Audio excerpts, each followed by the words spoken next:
내 모든 재산을 다 걸겠소. 금, 내 노비 문서요. 이걸 걸겠소. 아싸! 돈과 노비 둘 다 횡재라니? 어디 보자. 이름이 복순이라. 너가 복순이란 말이냐? 에? 맞습니다요. 제가 복순인뎁쇼. 전기수야담을 찾아주셔서 감사합니다. 구독과 좋아요는 사랑입니다. 이야기 한 판 시작해보겠습니다. 조선 후기 한양 인근의 어느 주막 귓방에서 투전판이 벌어지고 있었습니다. 방 안은 곰방대 연기로 자욱하였고 노름꾼들의 땀 냄새와 술 냄새가 뒤섞여 코를 찔렀습니다. 작은 창문으로 들어오는 희미한 달빛만이 유일한 조명이었습니다.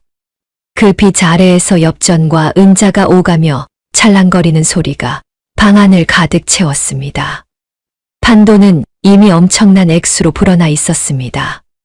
가운데 놓인 돈더미는 산처럼 쌓여 있었고 구경꾼들은 숨소리조차 죽인 채 지켜보고 있었습니다. 노름판에는 3명이 남아 있었습니다. 그중 한 명이 박진사였습니다. 박진사는 원래 제법 넉넉한 양반이었으나 노름에 빠져 재산을 탕진한 자였습니다. 오늘도 마지막 남은 돈을 모두 걸고 판에 참여하였는데 운이 따르지 않아 계속 잃고 있었습니다.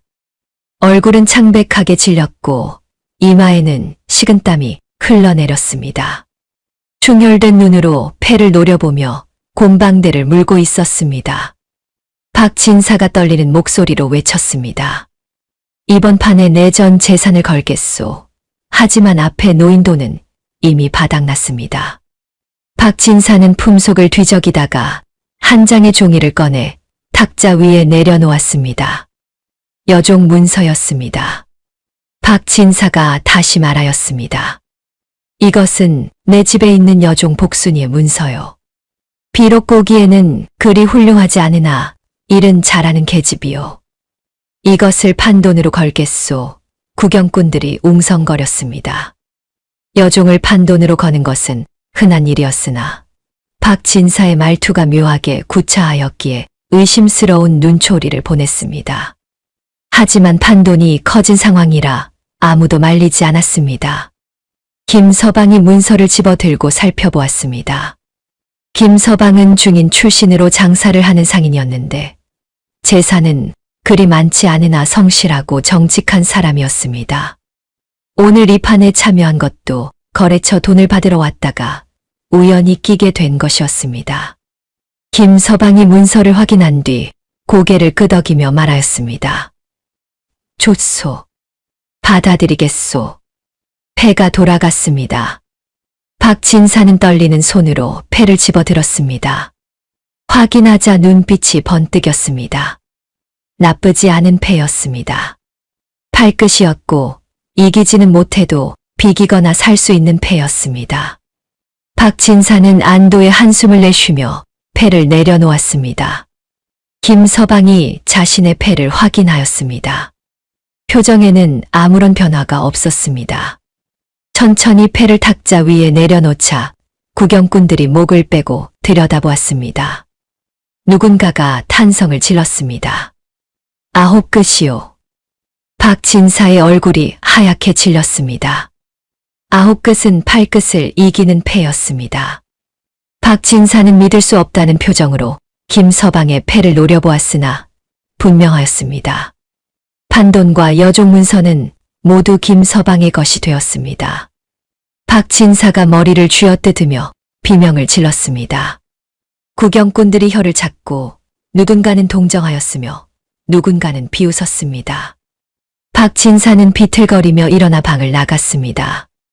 뒤돌아보지도 않았고 여종 문서를 되찾으려는 신용도 하지 않았습니다. 그저 도망치듯 사라졌습니다. 김서방은 돈을 챙기고 여종 문서를 품속에 넣었습니다. 주막을 나서자 밤바람이 시원하게 불어왔습니다. 김서방은 문서를 다시 꺼내 달빛 아래에서 읽어보았습니다.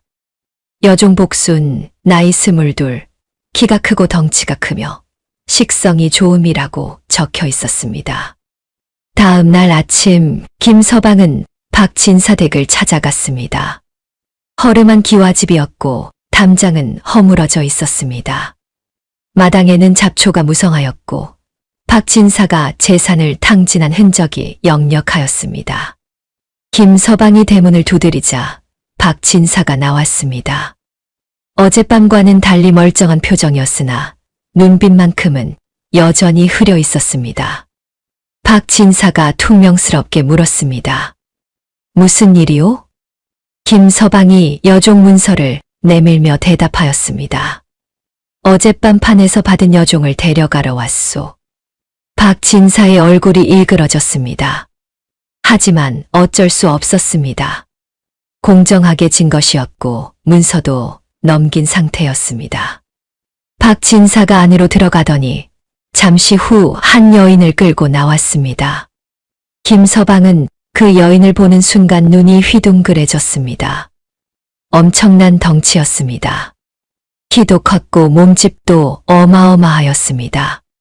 둥근 얼굴에는 살이 통통하게 올라 있었고 옷은 남루하였으나 얼굴만큼은 깨끗하고 선하게 생겼습니다. 박진사가 여인을 밀쳐내며 말하였습니다. 여기 복순이요. 데려가시오. 밤만 축내는 식충이라 쓸모는 없을 것이오. 복순이는 고개를 숙인 채 아무 말도 하지 않았습니다. 김서방은 복순이를 찬찬히 살펴보았습니다. 둥근 얼굴, 통통한 팔, 튼실한 다리, 풍성한 몸매를 보자 김서방의 입가에 미소가 번졌습니다. 주변에 모여든 구경꾼들이 수군거리기 시작하였습니다. 저런 멧돼지를 어디다 쓰겠냐고, 밥값도 못 건지겠다고, 저걸 데려가느니 돈을 버리는 게 나았겠다고 비웃었습니다.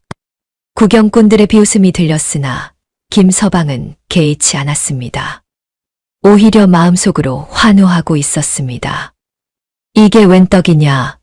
남들 눈엔 곰 단지지만 내 눈엔 황금 호박이 넝쿨째 굴러들어온 격이로구나 얼쑤. 김서방은 원래부터 통통하고 살집 있는 여인을 좋아하는 독특한 취향을 가지고 있었습니다. 세상 사람들은 가냘프고 마른 여인을 좋아하였으나 김서방은 그런 취향을 이해하지 못하였습니다. 살이 통통하게 오른 여인이야말로 복스럽고 건강하며 보기 좋다고 생각하였던 것입니다. 김서방이 복순이에게 다가가 부드럽게 말하였습니다. 복순이라 했소. 나를 따라오시오. 앞으로 내 집에서 지내게 될 것이오. 복순이가 고개를 들어 김서방을 보았습니다. 눈빛은 맑았고 얼굴에는 두려움이 서려 있었습니다. 무슨 일이 벌어질지 몰라 떨고 있었습니다. 김서방이 환하게 웃으며 말하였습니다. 걱정 마시오. 내 집은 좋은 곳이오. 밥도 실컷 먹을 수 있고 매도 맞지 않으며 편히 지낼 수 있소. 복순이의 눈에 눈물이 맺혔습니다. 그 말이 믿기지 않았으나 희망을 품고 싶었습니다. 복순이는 고개를 끄덕이며 김서방을 따라 나섰습니다. 박진사는 그 모습을 보며 이를 갈았습니다. 복순이가 비록 보기에는 좋지 않으나 나름 쓸모가 있었기에 아까운 마음이 들었던 것입니다. 하지만 이미 늦었습니다. 김서방과 복순이는 멀어져 갔고 박진사는 텅 빈 마당에 혼자 남았습니다. 길을 걸으며 김서방은 복순이를 힐끔힐끔 쳐다보았습니다. 볼수록 마음에 들었습니다. 둥근 얼굴이 보름달처럼 환하였고 통통한 팔이 떡같이 탱탱해 보였습니다. 걸음걸이는 느렸으나 묵직하고 안정적이었습니다. 김서방은 속으로 생각하였습니다. 이 복덩이를 어떻게 먹여 살릴까? 고기도 실컷 먹이고 떡도 실컷 먹이고 살이 더 올라 복스러워지게 해야겠구나. 복순이는 고개를 숙인 채 묵묵히 따라갔습니다. 새 주인이 어떤 사람일지 몰랐으나 박진사보다는 나을 것이라 기대하며 발걸음을 옮겼습니다. 해가 중천에 떠 있었고 바람이 따스하게 불었습니다. 두 사람은 새로운 시작을 향해 걸어가고 있었던 것입니다. 김서방의 집은 한양시정거리 근처에 있는 아담한 기와집이었습니다. 크지는 않았으나 깨끗하게 정돈되어 있었고 마당에는 꽃이 피어 있었으며 부엌에서는 구수한 냄새가 풍겨 나왔습니다. 복순이는 대문 앞에서 멈칫거렸습니다. 박진사 댁과는 너무나 다른 분위기였기 때문입니다. 김서방이 복순이를 안으로 안내하며 말하였습니다. 들어오시오. 여기가 우리 집이오. 방은 저쪽이고 부엌은 이쪽이며 편히 지내면 돼요. 복순이는 조심스럽게 안으로 들어갔습니다. 방 안은 아담하였고 이불이 깔려 있었으며 작은 창문으로 햇빛이 들어왔습니다. 복순이는 한 번도 이런 대접을 받아본 적이 없었기에 어리둥절한 표정을 지었습니다. 김서방은 부엌으로 향하며 배가 고프겠다고 밥을 지어 드리겠다고 말하였습니다. 복순이는 믿을 수 없었습니다. 주인이 직접 밥을 지어준다니 이런 일이 있을 수 있는가 싶었습니다. 박진사 댁에서는 밥 한 끼도 제대로 먹지 못하였고 늘 굶주렸으며 남은 찬밥이나 얻어먹는 신세였습니다. 복순이는 두려웠습니다. 혹시 이것이 최후의 만찬은 아닐까, 배불리 먹인 뒤 어디론가 팔아버리려는 것은 아닐까 하는 생각이 들었습니다. 김서방은 부엌에서 부산하게 움직였습니다. 솥에 쌀을 안치고 불을 지폈습니다. 찬장을 열어 반찬을 꺼냈는데 어제 장에서 사온 갈비가 있었고 잡채도 있었으며 나물도 여러 가지가 있었습니다. 김서방은 갈비를 꺼내 양념을 바르고 불에 구웠습니다. 기름이 타는 소리가 지글지글 울렸고 고소한 냄새가 집 안 가득 퍼졌습니다. 밥이 다 되자 김서방은 커다란 그릇에 밥을 수북이 담았습니다. 고봉으로 담았고 윤기가 자르르 흘렀으며 밥알이 탱글탱글하였습니다. 갈비를 접시에 담았고 잡채도 한가득 담았으며 나물 반찬도 여러 접시에 나누어 담았습니다. 김서방이 상을 들고 방으로 들어오며 실컷 드시라고 말하였습니다. 복순이는 그 상을 보고 눈이 휘둥그레졌습니다. 상다리가 휘어질 만큼 음식이 가득하였습니다. 윤기 흐르는 하얀 쌀밥, 육즙이 뚝뚝 떨어지는 갈비, 색깔 고운 잡채, 정갈한 나물들이 한 상 가득 차려져 있었습니다. 복순이는 손을 떨며 물었습니다. 이것을 제가 다 먹어도 되옵니까? 김서방이 환하게 웃으며 대답하였습니다. 당연하오. 다 드시오. 모자라면 더 지어드릴 테니 배 터지게 드시오. 복순이는 눈물이 왈칵 쏟아질 것 같았습니다. 하지만 참았습니다. 혹시 꿈은 아닐까 싶어 조심스럽게 숟가락을 들었습니다. 밥을 한 숟가락 떠서 입에 넣었습니다. 따뜻하고 부드러운 밥이 입안에서 녹았습니다. 복순이는 그 순간 참았던 눈물이 주르륵 흘러내렸습니다. 김서방이 놀라 왜 우느냐고, 밥이 맛없느냐고 물었습니다. 복순이가 고개를 저으며 눈물을 닦았습니다. 아니라고, 너무 맛있다고 대답하였습니다. 복순이는 더 이상 참지 못하고 허겁지겁 밥을 먹기 시작하였습니다. 한 숟가락, 두 숟가락, 세 숟가락을 연달아 입에 넣었고 갈비를 집어 우적우적 씹었으며 잡채도 후루룩 먹었습니다. 먹는 소리가 방 안 가득 울렸고 복순이 얼굴에는 행복한 미소가 번졌으며 눈물과 함께 밥을 먹었습니다. 김서방은 그 모습을 흐뭇하게 바라보았습니다. 밥을 맛있게 먹는 모습이 보기 좋았고 통통한 볼이 밥을 씹을 때마다 움직이는 것이 귀여웠으며 마음이 따뜻해졌습니다.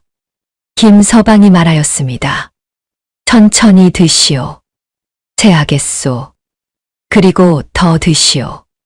살 빠지면 내 가슴이 찢어지니 말이오. 복순이는 그 말을 듣고 손을 멈추었습니다. 고개를 들어 김서방을 보았습니다. 진심이었습니다. 거짓이 아니었고 놀리는 것도 아니었으며 정말로 자신이 살이 빠질까봐 걱정하는 표정이었습니다. 복순이는 와락 울음을 터뜨렸습니다. 평생 처음으로 자신을 아껴주는 사람을 만난 것입니다. 김서방이 당황하며 왜 또 오느냐고, 자기가 무슨 잘못을 했느냐고 물었습니다. 복순이가 눈물을 닦으며 대답하였습니다. 감사하옵니다. 나으리, 평생 은혜를 잊지 않겠사옵니다. 김서방은 멋쩍게 웃으며 고개를 저었습니다. 복순이는 다시 밥을 먹기 시작하였습니다. 이번에는 조금 천천히 먹었고 음미하며 먹었으며 행복한 표정으로 먹었습니다. 밥을 다 먹고 나자 김서방은 복순이를 데리고 사랑방으로 갔습니다. 사랑방에는 책상이 있었고 장부가 쌓여 있었으며 붓과 먹과 벼루가 놓여 있었습니다. 김서방이 한숨을 쉬며 자신은 장사를 하는 사람인데 요즘 장부 정리가 잘 안 되어 골치가 아프다고 말하였습니다. 김서방은 장부를 펼쳤습니다. 숫자가 빼곡하게 적혀 있었고 거래 내역이 복잡하게 얽혀 있었으며 어디선가 계산이 맞지 않았습니다. 김서방이 고개를 갸우뚱하며 다시 계산하기 시작하였습니다.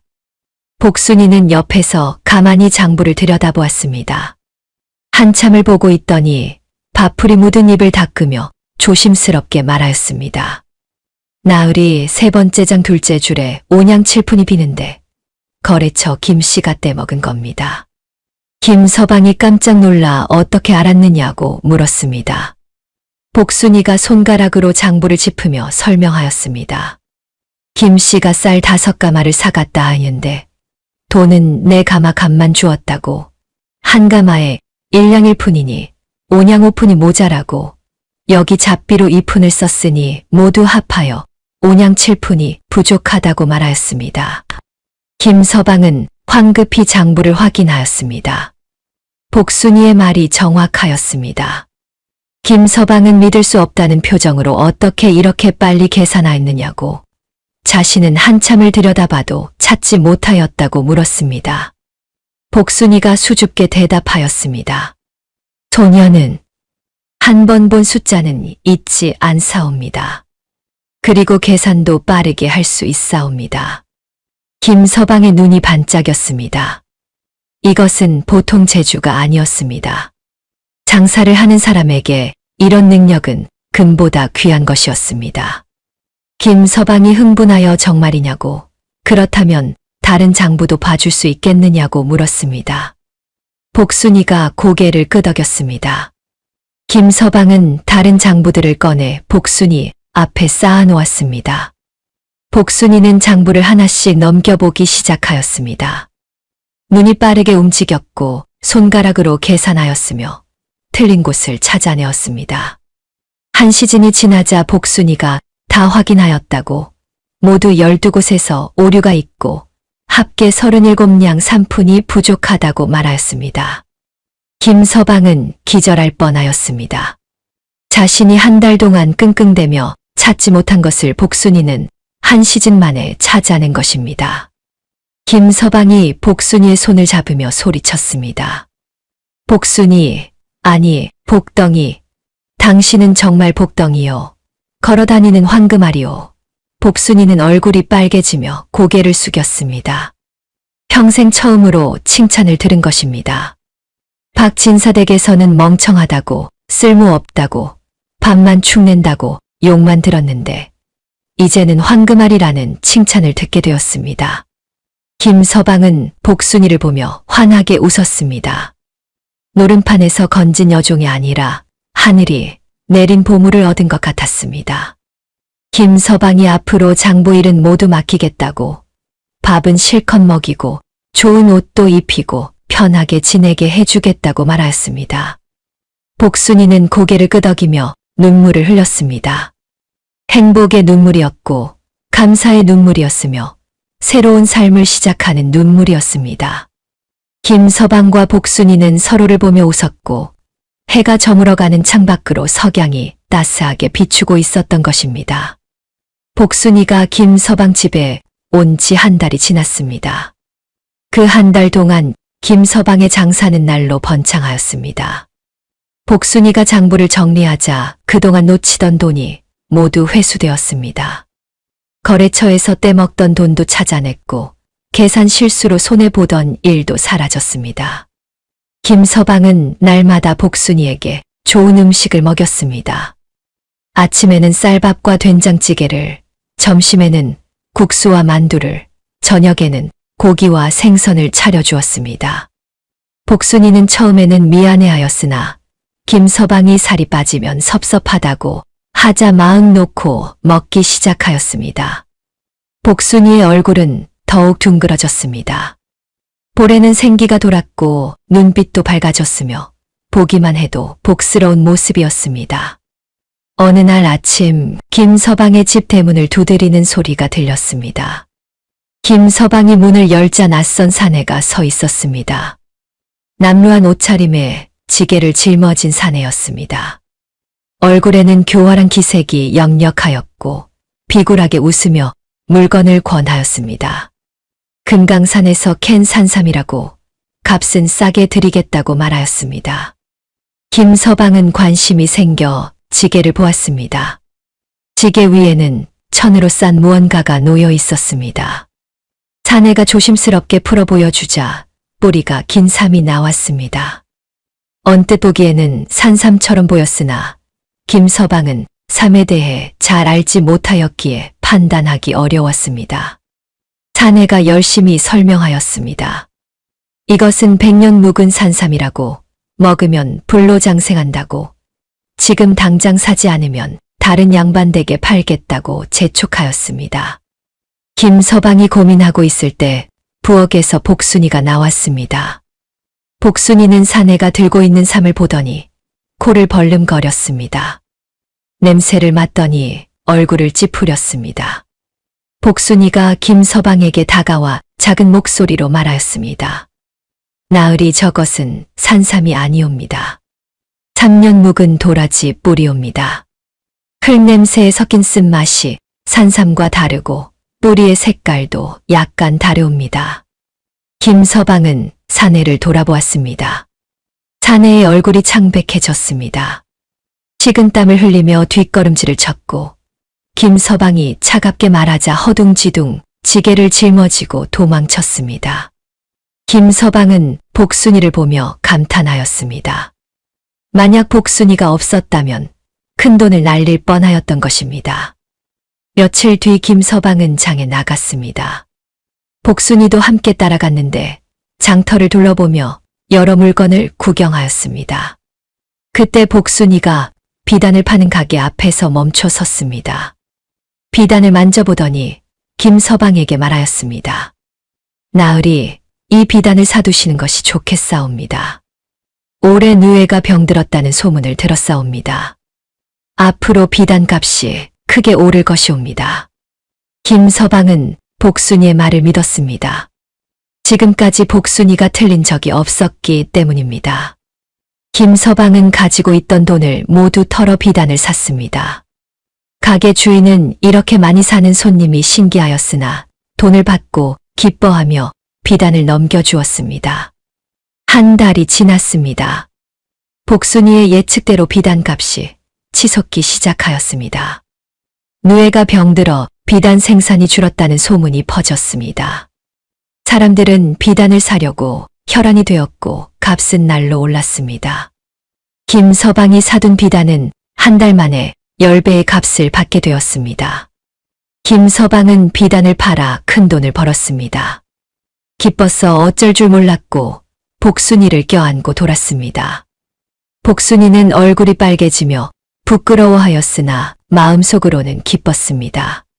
김서방은 번 돈으로 복순이에게 선물을 하기로 마음먹었습니다. 한양에서 제일 좋다는 비단 가게로 갔습니다.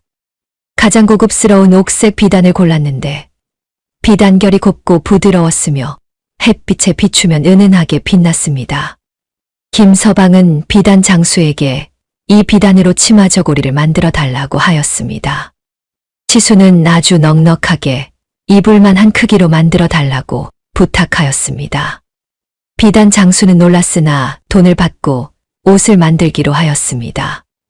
며칠 뒤 옷이 완성되었습니다. 옥색 치마 저고리였는데 크기가 어마어마하였습니다. 비단결은 곱고 화려하였고 금실로 술을 놓아 더욱 화려하였습니다. 김서방이 옷을 집으로 가져와 복순이에게 내밀며 말하였습니다. 자, 입어보시오. 당신을 위해 특별히 만든 옷이오. 복순이는 믿을 수 없다는 표정으로 옷을 받아들었습니다. 손이 떨렸고 눈물이 핑 돌았습니다. 이렇게 고운 옷은 태어나서 처음 보았습니다. 복순이가 떨리는 목소리로 물었습니다. 이것을 제가 입어도 되옵니까? 김서방이 환하게 웃으며 대답하였습니다. 당연하오.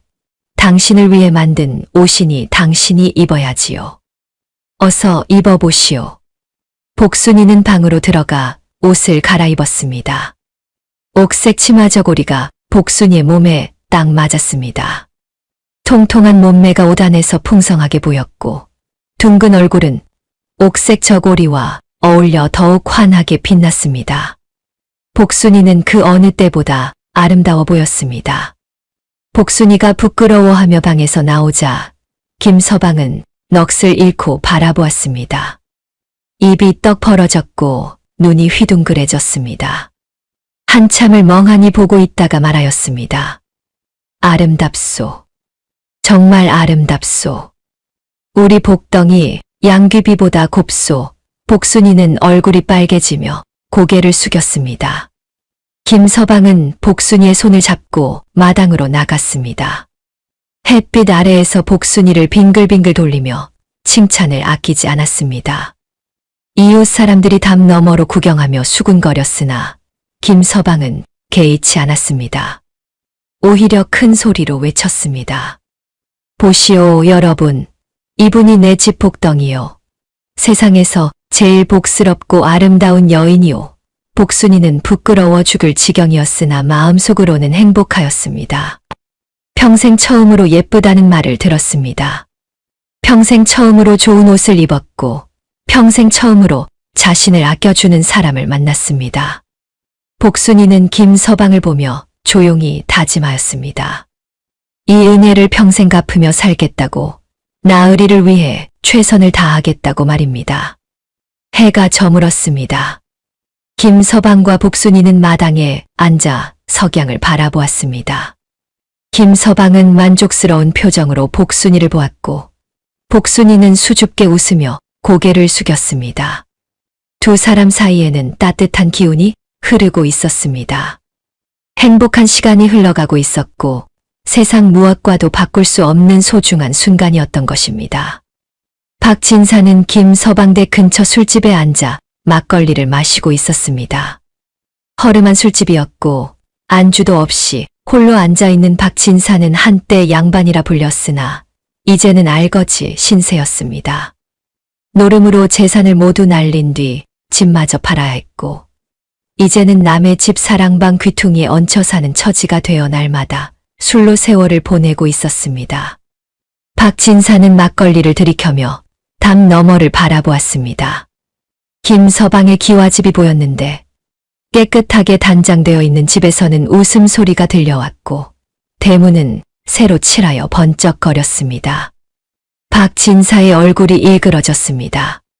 저놈이 내 복순이를 데려간 뒤로 날로 잘 나간다는 생각이 들자 배가 아파왔습니다. 박진사는 이를 갈았습니다. 복순이를 노름판에 걸어 잃은 것이 천추의 한이었습니다. 당시에는 밥만 축내는 쓸모없는 계집이라 여겼으나 김서방 댁으로 간 뒤 소문이 들려오기 시작하였던 것입니다. 김서방의 장사가 대박이 났다는 소문, 복순이가 천재적인 계산 능력을 가졌다는 소문, 비단 투자로 큰돈을 벌었다는 이야기가 마을에 퍼졌습니다. 박진사는 막걸리 잔을 내려놓으며 혼잣말을 중얼거렸습니다. 자신이 멍청했다고, 복순이의 재주를 몰랐다고, 그 계집을 제대로 써먹지 못했다고 후회하였으나 이미 늦은 뒤였습니다. 막걸리는 쓰디쓴 맛이었으나 박진사의 마음보다는 덜 쓰였습니다. 박진사는 날마다 김서방댁 근처를 배회하며 담벼락 너머로 그들의 행복한 모습을 훔쳐보았습니다. 어느 날은 김서방이 복순이에게 옥색 비단으로 만든 화려한 치마 저고리를 입혀주는 것을 보았는데 복순이는 수줍게 웃으며 옷을 입었고 김서방은 복덩이라고 칭찬하였습니다. 박진사는 그 모습을 보자 배를 움켜쥐었습니다. 배가 아파서 견딜 수가 없었던 것입니다. 또 어느 날은 김서방이 복순이와 함께 장부를 보며 웃는 모습을 목격하였습니다. 복순이가 손가락으로 숫자를 짚으며 무언가를 설명하자 김서방이 감탄하며 고개를 끄덕였고 두 사람은 다정하게 이야기를 나누었습니다. 복순이의 얼굴에는 행복한 표정이 가득하였고 김서방은 복순이를 보는 눈빛이 따뜻하였습니다. 박진사는 그 모습을 보며 주먹을 쥐었습니다. 질투심이 타올라 이성을 잃을 것 같았고 저 행복이 원래 자신의 것이어야 했다는 생각에 분노가 치밀었습니다. 어느 날 저녁 박진사는 술에 취해 담벼락에 기대 서 있었습니다. 김서방 댁에서는 저녁 식사를 하는 소리가 들렸는데 맛있는 음식 냄새가 담을 넘어 풍겨왔습니다. 갈비 굽는 냄새와 된장찌개 끓는 냄새, 따뜻한 밥 냄새가 박진사의 코를 자극하였습니다. 박진사는 침을 삼켰습니다. 자신은 막걸리 한 사발로 저녁을 때운 판에 저들은 산의 진미를 먹고 있다는 생각에 화가 치밀어 올랐습니다. 복순이의 웃음소리도 들렸습니다. 맑고 행복한 웃음이었는데 자신의 집에 있을 때 복순이는 한 번도 웃은 적이 없었습니다. 늘 고개를 숙이고 눈치를 보며 조심조심 살았던 계집이 이제는 저렇게 환하게 웃고 있다는 사실에 박진사는 이성을 잃을 것 같았습니다. 박진사는 주먹으로 담벼락을 쳤습니다. 손이 아팠으나 마음이 더 아팠습니다. 박진사는 이를 갈며 중얼거렸습니다. 저것들이 내 복순이로 배를 불린다고 용서할 수 없다고 말입니다. 박진사는 복수를 다짐하였습니다. 어떻게든 복순이를 되찾아야 한다고 김서방을 망하게 해야 한다고 생각하였으나 방법이 없었습니다. 노름판에서 공정하게 진 것이라 되돌릴 길이 없었고 힘으로 빼앗을 수도 없어 막막하였습니다. 그때 박진사의 머릿속에 한 가지 생각이 떠올랐습니다. 관아의 사또였습니다. 이 고을의 사또는 탐관오리로 유명한 자였는데 매물만 받으면 흑도 백이라 우기는 자였고 돈만 주면 무고한 사람도 죄인으로 만드는 악독한 자였습니다. 백성들은 사또를 두려워하며 피하였으나 박진사에게는 이것이 기회로 보였습니다. 사또에게 뇌물을 바치고 김서방을 고발하면 복순이를 되찾을 수 있으리라 생각한 것입니다. 박진사는 집으로 돌아가 숨겨둔 마지막 돈을 꺼냈습니다. 쌈짓돈이었고 얼마 되지 않았으나 이것이 박진사에게 남은 전부였습니다.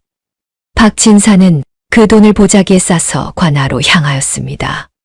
관아에 도착하자 박진사는 사또를 만나게 해달라고 청하였습니다. 관속이 의아해하였으나 박진사가 보자기를 슬쩍 보여주자 고개를 끄덕이며 안내하였습니다. 사또는 안방에 앉아 있었는데 뚱뚱한 몸에 기름진 얼굴을 한 사또는 탐욕스러운 눈빛으로 박진사를 보았습니다. 박진사가 보자기를 사또 앞에 내려놓으며 말하였습니다.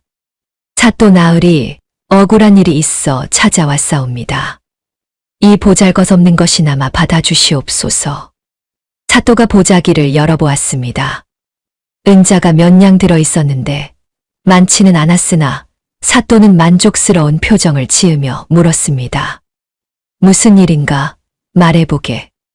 박진사가 꾸며낸 이야기를 늘어놓았습니다. 김서방이 사기를 쳐서 자신의 신통한 여종을 빼앗아 갔다고. 그 여종은 천재적인 능력을 가진 귀한 계집인데 억울하게 빼앗겼다고 되찾아 달라고 애원하였습니다. 사또는 박진사의 말을 듣고 고개를 끄덕였습니다. 진실 따위는 중요하지 않았습니다. 뇌물을 받았으니 박진사의 편을 들어주면 그만이었던 것입니다. 사또가 관속을 불러 명하였습니다. 김서방이라는 자를 잡아오너라. 사기 혐의로 조사하겠다. 관속이 고개를 숙이고 물러갔습니다. 박 진사는 만족스럽게 웃으며 관할을 나왔습니다. 이제 곧 김서방이 곤욕을 치를 것이고 복순이를 되찾을 수 있을 것이라 생각하니 기분이 좋았습니다. 그날 저녁 김서방 댁에서는 평화로운 저녁 식사가 한창이었습니다.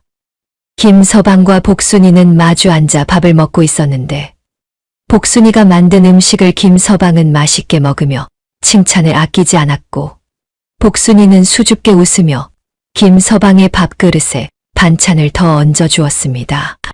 그때 대문을 쾅쾅 두드리는 소리가 들렸습니다. 거칠고 급박한 소리였는데 김서방이 일어나 대문을 열자 포졸들이 우르르 들어왔습니다. 대여섯 명의 포졸이 몽둥이를 들고 들어섰고 그 뒤로 관속이 따라 들어왔습니다. 관속이 김서방을 가리키며 말하였습니다. 내가 김서방이냐? 사또 나으리께서 부르신다. 사기 혐의가 있으니 관하로 가자. 김서방은 어리둥절하였습니다. 사기라니 자신은 평생 정직하게 장사를 해왔는데 무슨 사기란 말인가 싶었으나 포졸들이 김서방을 붙잡았습니다. 복순이가 놀라 달려왔으나 포졸들이 밀쳐냈습니다. 복순이가 울며 매달렸습니다. 나으리는 억울하시옵니다. 아무 잘못도 없으시옵니다.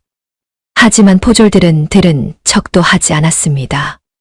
김서방을 끌고 관하로 향하였고 복순이는 그 뒤를 따라가려 하였으나 관속이 막아섰습니다. 복순이는 주저앉아 울었고 평화롭던 저녁 시간은 순식간에 악몽으로 변하였으며 식탁 위의 음식은 그대로 식어가고 있었던 것입니다. 김서방은 관아의 어두운 감옥에 갇혀 있었습니다. 습기 찬 돌바닥에 앉아있는 김서방의 손목에는 착고가 채워져 있었고 등에는 매를 맞은 자국이 선명하였습니다. 사또는 김서방을 조사한다는 명목으로 매질을 하였는데 사기를 인정하라고 복순이를 돌려주라고 거짓 자백을 강요하였으나 김서방은 끝까지 부인하였습니다. 포졸들이 김서방을 끌고 나가 마당에 엎드리게 하였습니다. 곤장이 등에 내리꽂혔고 한 대, 두 대, 세 대를 맞을 때마다 살가죽이 찢어지는 느낌이 들었으며 피가 흘러내렸습니다. 김서방은 이를 악물고 참았으나 고통은 극심하였습니다. 10대를 맞고 나자 정신이 흐려졌고 20대를 맞고 나자 눈앞이 하얘졌으며 30대를 맞고 나서야 포졸들이 매질을 멈추었습니다. 김서방은 다시 감옥으로 끌려왔습니다. 바닥에 쓰러져 신음하였으나 그 고통 속에서도 복순이 생각뿐이었습니다. 우리 복순이는 지금 어디서 무엇을 하고 있을까? 밥은 제때 먹고 있을까? 혹시 박 진사에게 끌려가 고생하고 있는 것은 아닐까 하는 걱정에 가슴이 찢어질 것 같았습니다. 김서방은 감옥 창사를 붙잡고 일어나 앉았습니다. 등이 쓰렸고 손목이 저렸으며 배도 고팠으나 가장 큰 고통은 복순이 걱정이었습니다. 김서방은 중얼거렸습니다. 우리 복순이 아침 해장국도 못 먹고 있을 텐데, 점심 국수도 못 먹고 있을 텐데, 저녁 고기 반찬도 못 먹고 있을 텐데 하며 걱정하였습니다. 자신의 배고픔은 참을 수 있었으나 복순이가 굶주리고 있을 생각을 하니 견딜 수가 없었습니다. 옆 한방의 죄수가 김서방을 보며 말하였습니다. 아니, 그렇게 매를 맞고도 계집 걱정이나 하고 있소. 자네 목숨이나 걱정해야 할 판 아니오? 김서방이 고개를 저으며 대답하였습니다. 내 목숨은 중요치 않소. 하지만 우리 복순이는 배 꺼지면 안 되는데, 살이 빠지면 내 가슴이 찢어지는데, 옆 죄수는 기가 막힌다는 표정을 지으며 혀를 찼으나 김서방은 들은 척도 하지 않았습니다. 그저 복순이만 생각하며 하루하루를 버텼습니다. 한편 복순이는 박진사에게 끌려가 있었습니다. 박진사는 사또에게 부탁하여 복순이를 데려왔는데 자신의 허름한 방에 복순이를 가두고 비법을 캐내려 하였습니다. 박진사는 복순이 앞에 상을 차려놓았습니다. 산해진 미였습니다. 기름진 갈비, 윤기 나는 쌀밥, 고소한 전, 달콤한 약과가 상 가득 차려져 있었고 김이 모락모락 피어올랐습니다. 박진사가 복순이를 보며 말하였습니다. 복순아, 내 제주의 비법을 말해라. 어떻게 장부를 그리 빨리 계산하며 어떻게 미래를 예측하느냐? 말만 하면 이 음식을 모두 주겠다. 복순이는 고개를 돌렸습니다. 음식을 보지 않으려 하였으나 냄새가 코를 찔렀습니다. 배가 고팠습니다. 며칠 동안 제대로 먹지 못하였고 입안에는 침이 고였으며 속이 쓰렸으나 복순이는 입을 열지 않았습니다. 박진사가 갈비를 젓가락으로 집어 복순이 코앞에 들이밀었습니다. 육즙이 뚝뚝 떨어지는 갈비였고 고소한 냄새가 진동하였으며 복순이의 배에서는 꼬르륵 소리가 났습니다. 박진사가 다시 물었습니다. 말해라. 비법을 알려주면 밥도 주고 김서방도 풀어주겠다. 복순이는 눈을 감았습니다. 눈물이 흘러내렸으나 입은 꾹 다물었습니다. 김서방 나으리를 배신할 수 없었습니다. 나으리는 자신을 사람 대접해준 유일한 분이었고 자신을 아껴준 유일한 분이었으며 평생 은혜를 갚아도 모자랄 분이었습니다. 아무리 배가 고파도 아무리 고문을 당해도 배신할 수 없었습니다. 박진사는 화가 치밀어 상을 걷어찼습니다. 음식이 바닥에 쏟아졌고 그릇이 깨지는 소리가 요란하였으며 박진사는 고함을 질렀습니다. 이 고집불통 같으니 굶어 죽을 때까지 버텨봐라. 박진사는 방을 나가며 문을 쾅 닫았습니다. 복순이는 바닥에 흩어진 음식을 보았습니다. 갈비가 먼지 묻은 바닥에 굴러다녔고 밥알이 여기저기 흩어져 있었으며 복순이는 침을 삼켰습니다. 집어먹고 싶었으나 참았습니다. 김서방 나으리가 보고 계실 것 같았고 나으리를 실망시킬 수 없었으며 복순이는 고개를 돌려 벽을 바라보았습니다. 복순이는 김서방과 함께 보냈던 시간을 떠올렸습니다. 처음 집에 왔을 때 차려주신 따뜻한 밥상을 살 빠지면 가슴이 찢어진다며 더 먹으라던 나으리의 목소리를 옥색 비단옷을 입혀주시며 아름답다고 칭찬하시던 모습을 생각하였습니다. 복순이의 눈에서 눈물이 주르륵 흘러내렸습니다. 나으리, 나으리 하고 속으로 불렀으나 대답은 없었습니다. 밤이 되었습니다. 복순이는 배를 움켜쥐고 웅크리고 있었습니다. 배에서는 꼬르륵 소리가 났고 속이 쓰렸으며 어지러웠으나 참았습니다. 복순이는 눈을 감고 중얼거렸습니다. 나으리, 조금만 기다려주세요.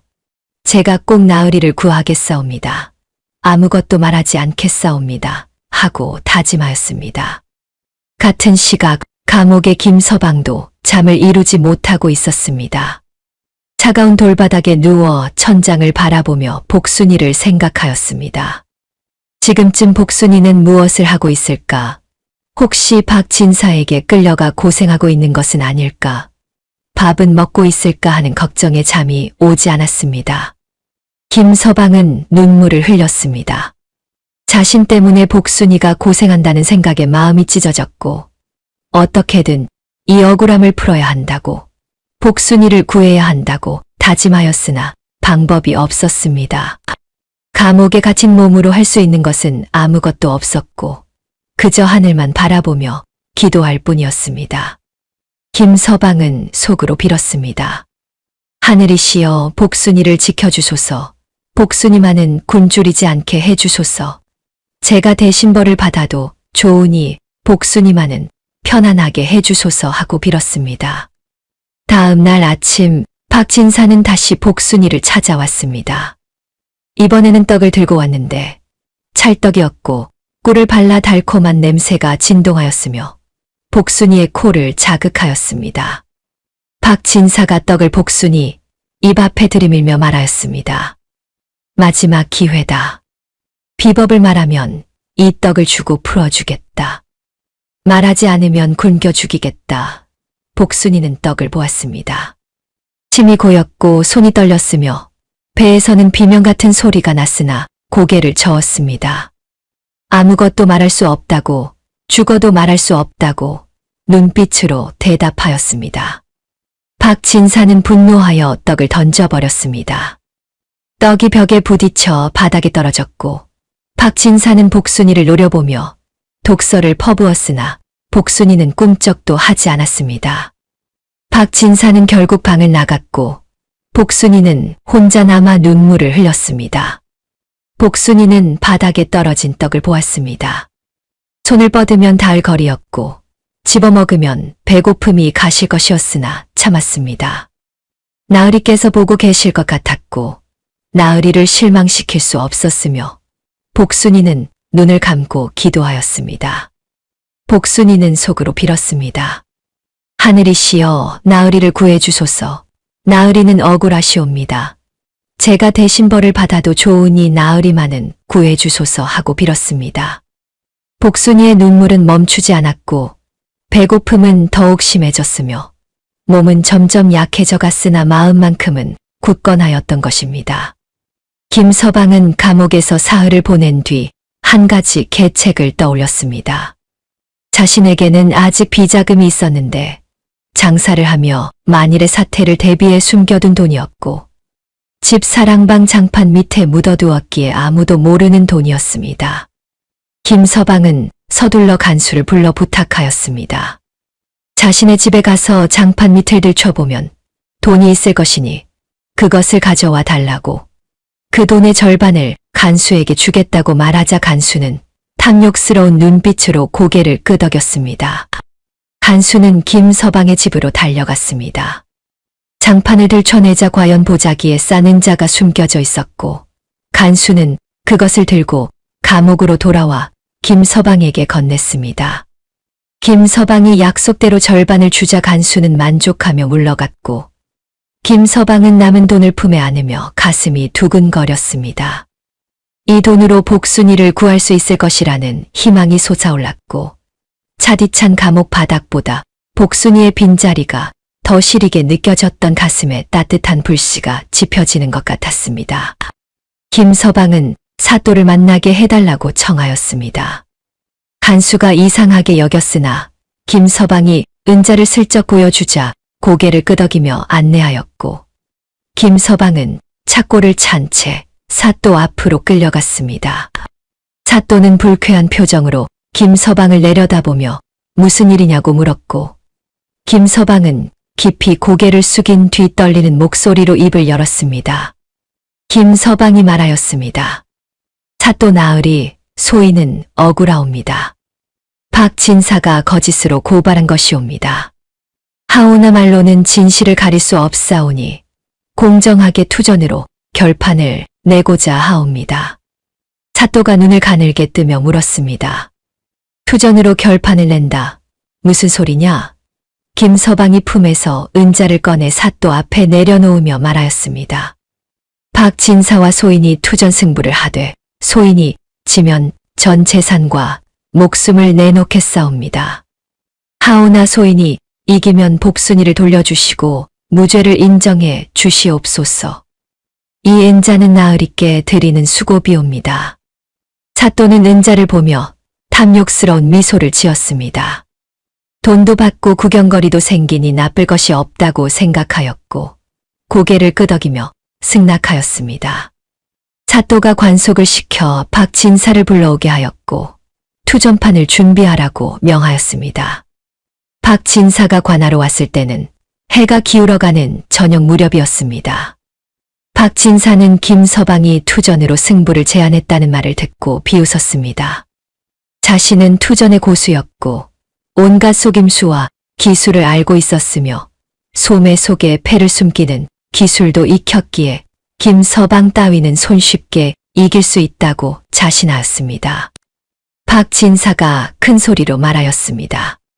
좋소, 받아들이겠소. 하지만 지면 목숨을 내놓아야 하오.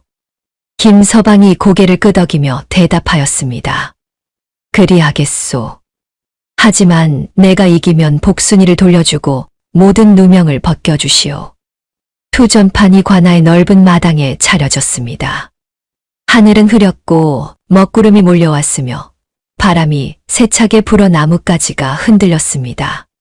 비가 올 듯한 날씨였는데 번개가 멀리서 번쩍이며 천둥 소리가 낮게 울렸고 불길한 기운이 마당을 감쌌습니다.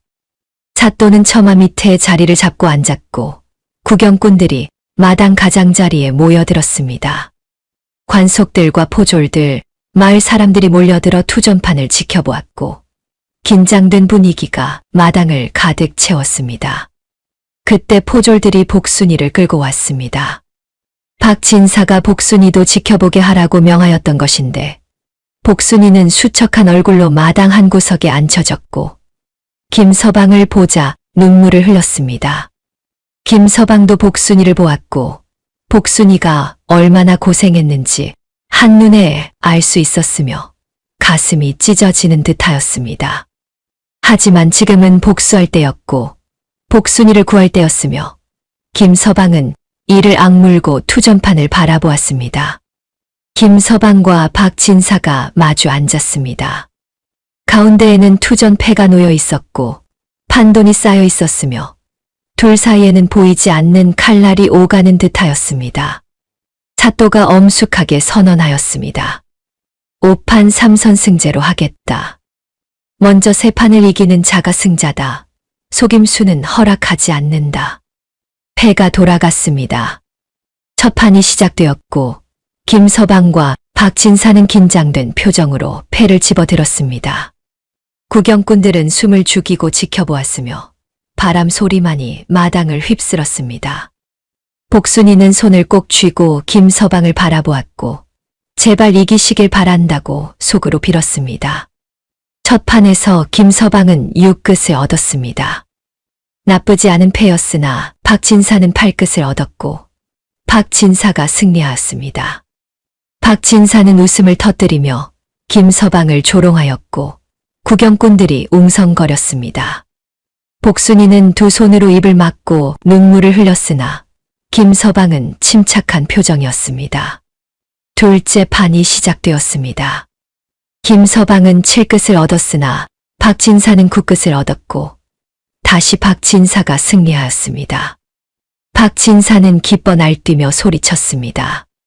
이제 한 판만 더 이기면 모든 것이 자신의 것이라고 자신만만해하였고 복순이도 자신의 것이며 김서방은 목숨을 잃을 것이라고 떠들어댔습니다. 하지만 김서방은 침착하였습니다. 오히려 미소를 띠고 있었는데 일부러 진 것이었습니다. 박진사를 방심하게 만들기 위한 계략이었고 과연 박진사는 자만에 빠져 있었으며 더 이상 조심할 필요가 없다고 생각하며 술을 마시기 시작하였습니다. 구경꾼들은 김서방이 지고 있다며 안타까워하였고 누군가는 이제 끝났다고 고개를 저었으며 복순이는 눈물을 주체할 수 없었습니다. 셋째 판이 시작되었습니다. 바람이 더욱 세차게 불었고 번개가 번쩍이며 하늘을 갈랐으며 곧 비가 쏟아질 것 같은 분위기였습니다. 패가 돌아갔고 김서방은 자신의 패를 확인한 뒤 조용히 미소 지었습니다. 박진사도 패를 확인하였으나 표정이 굳어졌고 이번 판은 김서방이 이길 것 같은 예감이 들어 당황하기 시작하였습니다.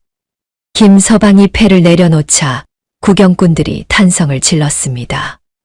9끝이었고 박진사는 6끝이었으며 김서방이 승리하였습니다. 박진사의 얼굴이 창백해졌고 술에 취한 기운이 한순간에 달아났으며 긴장하기 시작하였습니다. 넷째 판이 시작되었습니다. 이번에도 김서방이 이겼고 이제 승부는 2대2로 동점이 되었습니다. 박진사는 식은땀을 흘리며 손을 떨었고 김서방은 여전히 침착하였으며 복순이는 희망을 품고 김서방을 바라보았습니다. 다섯째 판, 마지막 판이 시작되었습니다. 하늘에서 천둥이 크게 울렸고 번개가 마당을 환하게 비췄으며 마침내 빗방울이 떨어지기 시작하였습니다. 구경꾼들은 숨죽이며 지켜보았고 사또도 앞으로 몸을 기울여 투전판을 주시하였으며 폭풍 전야의 긴장감이 마당을 짓누르고 있었던 것입니다. 다섯째 판이 시작되기 전 마당은 기이할 만큼 고요해졌습니다. 비가 내리기 시작했으나 그 빗소리마저 삼켜버릴 듯한 무거운 침묵이 마당을 짓눌렀습니다. 구경꾼들은 숨소리조차 죽인 채 투전판을 바라보았고 바람도 잠시 멈춘 듯하였습니다. 김서방과 박진사가 마주 앉아 있었습니다. 둘 사이의 공기는 칼날처럼 날카로웠고 누구 하나 먼저 움직이지 않았으며 시간이 멈춘 듯하였습니다. 사또가 낮게 말하였습니다. 마지막 판이다. 그 한마디가 떨어지자 관속이 떨리는 손으로 패를 돌렸습니다. 패가 천천히, 아주 천천히 김서방과 박진사 앞에 놓였고 두 사람은 한참을 그 패를 내려다보기만 하였습니다. 복순이는 두 손을 꼭 쥐었는데 손톱이 손바닥에 파고들 정도로 꽉 쥐었으나 아픔을 느끼지 못하였습니다. 박진사가 먼저 패를 집었습니다. 천천히 들어 올려 확인하는 순간 그의 눈동자가 흔들렸고 믿을 수 없다는 듯 다시 한 번 확인하자 입꼬리가 천천히 기괴할 만큼 천천히 올라가기 시작하였습니다. 박진사는 패를 가슴에 품고 웃음을 참으려 하였으나 참을 수 없었습니다. 몸이 부들부들 떨리기 시작하였고 마침내 입에서 광기 어린 웃음이 터져 나왔으며 찢어질 듯한 그 웃음소리가 빗줄기를 뚫고 마당을 가득 메웠습니다. 박진사가 하늘을 향해 소리쳤습니다. 하하하, 하늘이 나를 돕는구나. 구경꾼들이 웅성거리기 시작하였고 박진사가 좋은 패를 얻은 것이 분명하였으며 복순이의 입술은 핏기 하나 없이 파르르 떨리고 있었습니다. 박진사는 웃음을 멈추지 못하였습니다. 눈물이 날 정도로 웃다가 갑자기 웃음을 뚝 끊고 패를 탁자 위에 내리꽂았는데 쾅 하는 소리가 마당을 울렸습니다. 박진사가 외쳤습니다. 보아라, 장땡이다. 10월과 10월. 이보다 높은 패는 없다. 탁자 위에 놓인 패를 본 구경꾼들의 입에서 신음 같은 소리가 새어 나왔습니다. 과연 장땡이었고 투전에서 가장 높은 패 중 하나였으며 거의 이길 수 없는 패였습니다. 박진사는 승리를 확신하였습니다. 그의 눈에는 광기가 서려 있었고 김서방을 향해 손가락을 휘둘러 가리키며 소리쳤습니다.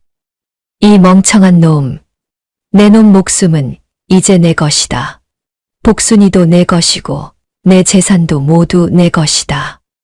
박진사는 자리에서 벌떡 일어나 하늘을 향해 팔을 벌리고 미친 듯이 웃었는데 그 웃음소리가 마당을 가득 채웠습니다. 구경꾼들은 안타까운 표정으로 김서방을 보았고 복순이는 눈물을 주체할 수 없었으며 눈물이 주르륵 흘러내렸습니다. 그런데 모두가 숨을 죽인 그 순간 오직 김서방만이 폭풍의 눈처럼 고요했습니다. 그의 눈빛은 흔들림 없이 복순이를 향하고 있었고 오히려 미소를 띠고 있었으며 복순이와 눈빛을 교환하자 복순이는 그 눈빛을 보는 순간 희망을 느꼈습니다. 김서방이 천천히 자신의 패를 집어들었습니다. 확인하지도 않고 그대로 품에 안았으며 박진사를 바라보며 조용히 그러나 또렷하게 말하였습니다. 어르신, 세상에는 말이지요. 뛰는 놈 위에 나는 놈이 있는 법이옵니다. 그 한마디에 마당이 다시 조용해졌고 박진사의 웃음도 멈췄습니다. 박진사가 얼굴을 일그러뜨리며 비웃었습니다. 무슨 헛소리냐? 장땡보다 높은 패가 어디 있단 말이냐? 김서방이 씁쓸해하게 웃었습니다.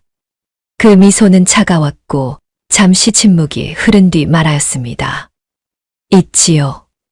천하무적에 패가 하나 있사옵니다. 받으시오. 김서방이 패를 천천히 들어 올려 탁자 위에 내려놓았습니다. 아주 천천히 펼쳐 보였는데 그 순간 마당이 얼어붙었습니다. 3월광과 8월광이었습니다. 38광땡이었고 투전에서 절대 무적의 패였으며 어떤 패로도 이길 수 없는 천하제일의 패였습니다.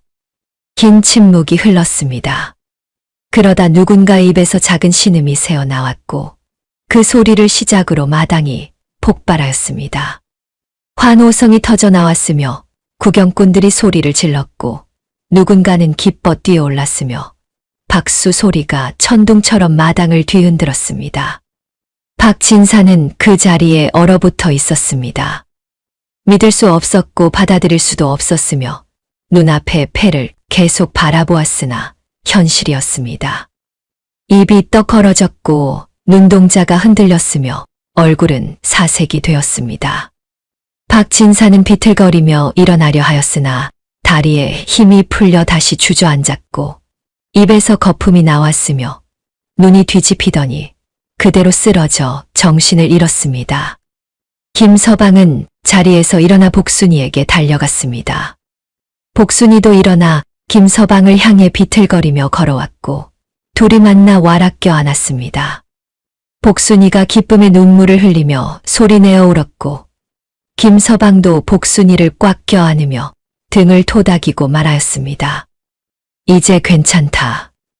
다 끝났다. 집으로 가자, 복순아. 김서방의 목소리는 단호하였고 따뜻하였으며 복순이는 김서방의 품에서 계속 울었습니다. 기쁨과 안도와 행복이 뒤섞인 눈물이었고 빗속에서 둘은 서로를 껴안고 울었습니다. 사또가 자리에서 일어나 선언하였습니다. 승자는 김서방이다. 김서방의 무죄를 선언하며 복순이는 김서방에게 돌려준다. 박진사는 거짓 고발죄로 처벌하겠다. 다시 환호성이 터져 나왔고 구경꾼들이 박수를 쳤으며 김서방과 복순이는 서로를 껴안고 있었습니다. 빗속에서 환호 속에서 둘은 마침내 자유를 되찾았고 긴 악몽이 끝났습니다. 며칠 뒤 박진사는 노비로 팔려갔습니다.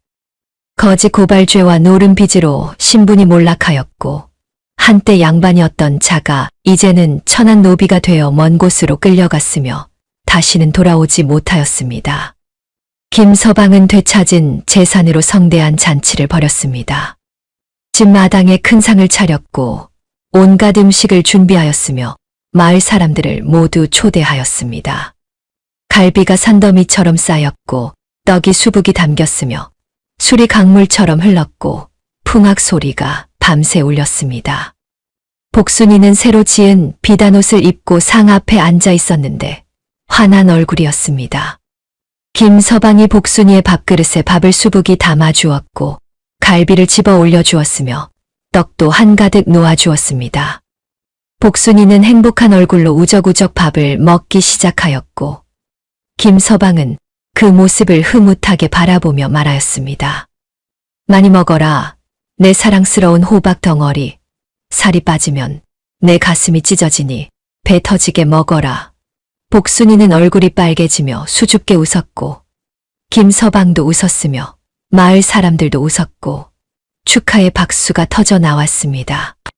복순이는 계속 밥을 먹었고 김서방은 계속 반찬을 올려주었으며 두 사람은 행복하였습니다. 해가 저물었습니다. 석양이 붉게 물들었고 마당에는 여전히 사람들이 가득하였으며 웃음소리가 끊이지 않았습니다. 김서방과 복순이는 서로를 바라보며 미소 지었고 더 이상 두려울 것이 없었으며 앞으로도 함께할 것이었습니다. 탐욕은 스스로를 무너뜨렸고 정직함은 결국 빛을 보았으며 진심은 진심을 얻었습니다.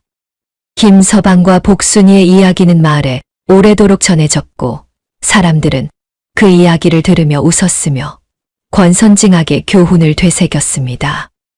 그리고 그 이야기는 오늘날까지 전해져 내려오고 있으니 노름판에서 얻은 뚱뚱한 종려의 전설적인 이야기는 여기까지입니다. 감사합니다.